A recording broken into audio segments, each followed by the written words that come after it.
Damien, you did a lot right tonight. What cost you in the end?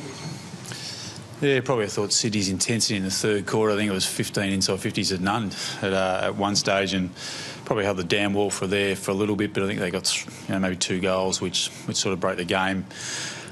Brought the game back into their domain a little bit, and then we just couldn't quite get the ball back inside 50 to score. So, like you said, we did a lot of things right, won a lot of areas, but the scoreboard's the one area that's deserting us at the moment.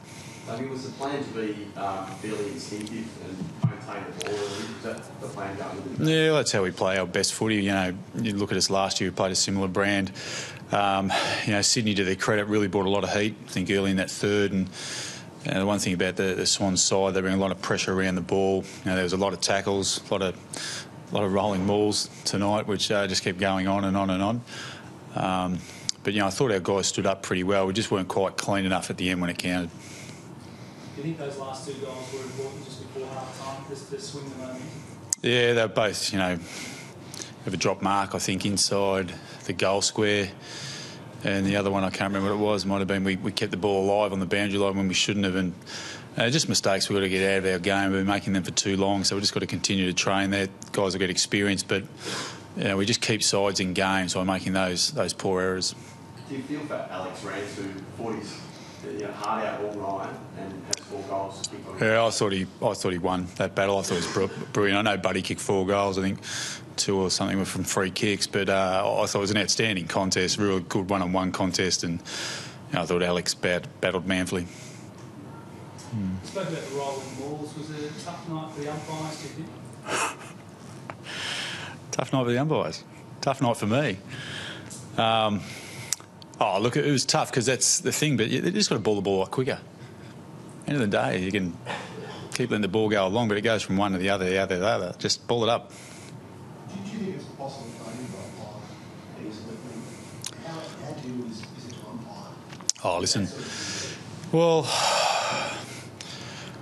look, there's no doubt they've got a very, very hard job. I can understand that. I feel we bring upon the congestion on ourselves. If we ball the ball up straight away when 2 or 3 players go to ground, sides will reset.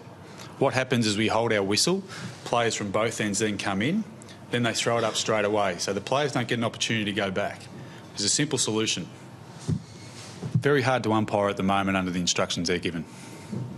Damien, is it still one of your side's best pressure games, particularly that forward pressure in the first half? Best pressure games? Yeah, sorry. Yeah, it was. We probably didn't get the turnovers that we were looking for in that forward half. That our numbers have been pretty solid over the last 4 weeks. But Sydney, one thing their backs are, they're quite clean. They know when to take on the tackle. They know when to release. Their hands around stoppages, as good as you'll see. They feed out the back. They do that very well, very well. A couple of decisions late. Ted Richards looked caught cold holding the ball and Delidio's mark. I mean, how tough is a coach? Yeah, it is tough. Like we spoke, they've got a hard job. I dare anyone to be an AFL umpire. They're never going to win in a lot of those situations. They do as good a job as they can. And those calls, sometimes they go with you, sometimes against you. We can probably get the rub of the green tonight. Justin Martin now, not right as a player, is now a consistent player. Is that a fair comment? Yeah, I think it's a fair comment. I think he's probably been close to our best player for the majority of the year. He's really hard to match up on.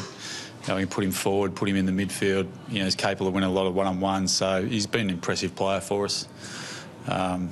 He's 22, 23 years of age. So he's got a long way to go. He's still got some areas of his game that we'd like to improve. But he's only going to get better. In any game at Cleveland, have you seen him challenged to just run out of game? Because he's had a pattern of having a great start and not necessarily running out. Yeah, I think he's been a lot better this year with that facet of his game. Those sort of players, incredibly burst players. Paddy Dangerfield's quite the same. Those really explosive types. They do go hard. Then they need a rest on the bench, and then they can come again.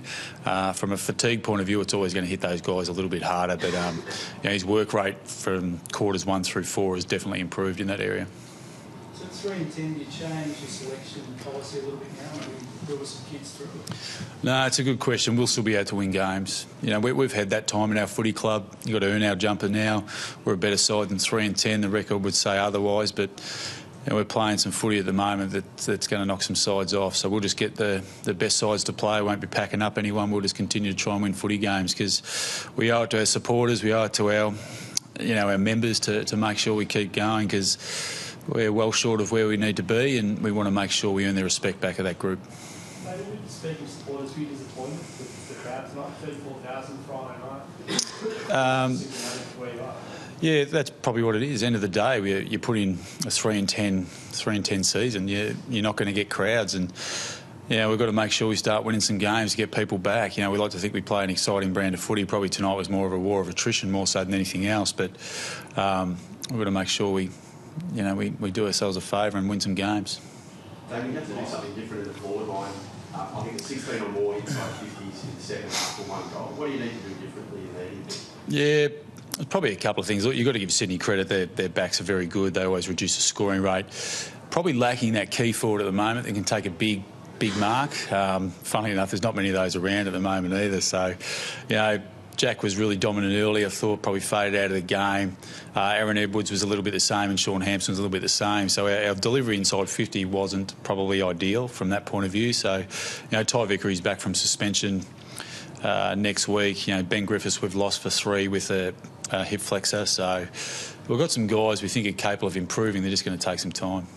You must also be pretty stoked with Anthony Miles as well. The composure he shows in that goal after the silence. Yeah, he's been very good. He wins the ball, he uses it well, just puts his head where it needs to be. That sort of game suits him to a T, and then to finish off with 2 goals is a special effort. It's certainly, look, he's really impressed me, and I think he's impressed the AFL in general.